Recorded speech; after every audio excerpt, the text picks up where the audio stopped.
Okay, Hachiko waits, Chapter 2. Shibuya was filled with tiled roof houses, bordered by a river, and surrounded by large fields.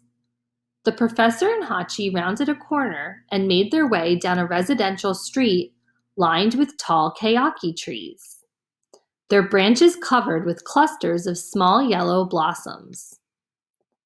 As they walked along, the road grew wider, and a tall Shinto shrine with red wooden gates and a green roof came into view. Many people nodded good morning to the professor as he passed, and they admired Hachi, who pranced along beside his master, his pointed ears pitched forward, his curled tail held high. As the professor and Hachi neared the train station, the streets grew busier with people rushing along on foot and bicycle. Merchants in dark blue hoppy jackets scurried by, pulling large two-wheeled wooden carts stacked high with boxes. "Hachi, sit," the professor said as they stopped at a corner and waited for a green trolley to pass. Then they crossed the street to the stairway leading up to the train station. Hachi lifted his nose and sniffed the air around the food stalls near the steps to the station. Each stall was decorated with brightly colored paper lanterns, and each sold different things to eat: noodles, tofu, egg and fish boiled in broth, and yakitori. "The vendors do not open until later in the day," the professor told Hachi, "and you have already had your breakfast, little friend. Come." He hurried up the steps to the train station, and Hachi hurried beside him. "Good morning, Professor Ueno." The professor turned around and saw the station master, dressed in a crisp black uniform, white gloves, and red-brimmed hat, bowing in respect. "Good morning, Mr. Yoshikawa. What a fine-looking dog you have there," the station master said. Hachi sat down and puffed out his chest proudly, as though he understood Mr. Yoshikawa's compliment. "I do not know what to do with him," said the professor, reaching down to rest his hand at the back of Hachi's head. "He followed me here, and I was afraid I would miss my train if I took him back home." "I will watch him for you," Mr. Yoshikawa said with another bow. "I would be happy to do you the favor." "I could not ask you to do such a thing," said the professor. "Ah, but you did not ask," the station master pointed out. "I offered. I will keep him in my office." "It is too much trouble." "It is no trouble at all," Mr. Yoshikawa insisted. "On the contrary, it would be an honor for me to do such a small thing for a man of your position." The professor nodded as he thought over the station master's offer. "Arigato, Mr. Yoshikawa," he said, bowing in thanks. "That is very kind of you. I will return at 3 o'clock." "We will be waiting for you," said Mr. Yoshikawa, bowing as well. "What is your dog's name?" "His name is Hachi." "Hachi? Why did you name him 8? 8 is my lucky number because the kanji for 8 is shaped like a fan held upside down, and it is wider at the bottom than at the top," the professor explained, using his finger to draw the shape of the Japanese character in the air. "That means that the future is wide open.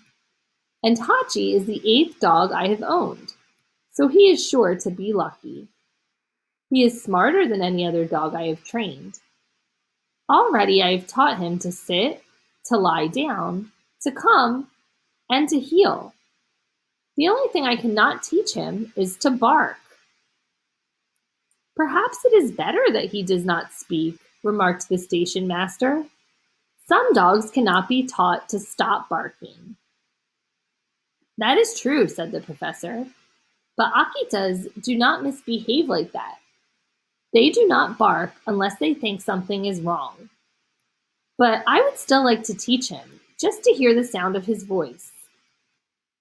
He looked down at his puppy, but Hachi remained silent. Ah, well, Professor Ueno said. I am sure Hachi will speak to me when he has something important to say. Thank you again for offering to watch him. The professor bowed to the station master. He will listen to you. He is usually, he looked down at his puppy once more, a very good dog. The professor showed the ticket taker his train pass and walked with Hachi and the station master onto a platform that bordered the train tracks and was sheltered by a red roof. The platform was crowded with commuters and shoppers.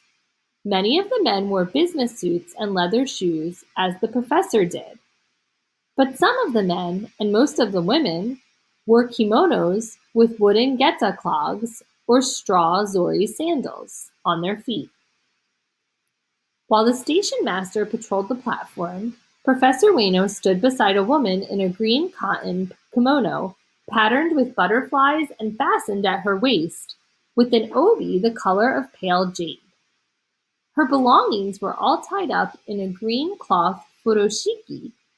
She balanced the tidy bundle on her right palm. With her other hand, she smoothed her small son's sailor suit. When at last the woman was satisfied with the boy's school uniform, she brushed some wisps of hair away from his forehead with her fingertips. Look, Oka-san! The boy broke from his mother's fussing and pointed. A dog is waiting for the train. He held his hand out toward Hachi, but his mother pulled it back. Yasuo, be careful. He might bite. He will not hurt you. The professor knelt down between the boy and Hachi. He is very gentle. What is his name? Asked the boy. His name is Hachi, answered the professor as he stood up. And I am Azaburo Ueno.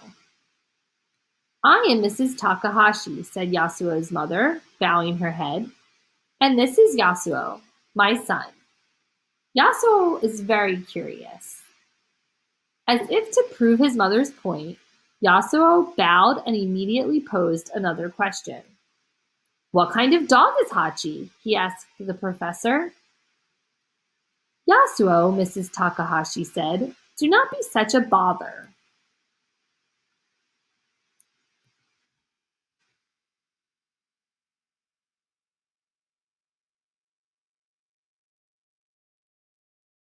It is no bother, said the professor. I am happy to answer your question. Hachi is a very special dog called an Akita-ken, he said proudly. And then, being a professor, he could not stop himself from giving Yasuo and his mother a short lesson about the breed. Akitas are known for their intelligence, loyalty, and extreme devotion. Many years ago, when Akitas were first bred in the northern mountains of Honshu, only members of the imperial family were permitted to own them. The breed is more than 300 years old. How old is Hachi? Yasuo asked. Oh, he is just a puppy. He is only 6 months old. I am much older than that, Yasuo boasted. He opened his hand, spread his fingers wide, and counted. Ichi? He pulled his thumb into his palm. Ni? He folded down his index finger. San, shi, go. Yasuo bent in the rest of his fingers and held up his closed fist with pride. I am 5 years old, he said, almost 6, and today is my first day of school. I am going to school too, said the professor. Yasuo looked at him in surprise. I thought grown-ups went to work, he said. I work at a school, the professor explained. I am a teacher in the agricultural department of Tokyo Imperial University. When you are older, maybe you will be in my class. I would like that, said Yasuo. At exactly 9 o'clock, the train appeared around the bend of the tracks, squealed into the station on squeaky brakes, and came to a halt. As the commuters rushed onto the train, The station filled with the noise of dozens of pairs of wooden Getaclogs clacking against the platform. The professor stood still while everyone else hurried past him onto the train. "Hachi, sit," he said. Hachi sat, and Professor Ueno bent down and looked into his dark brown eyes. "What a good dog you are," the professor said once the station had quieted.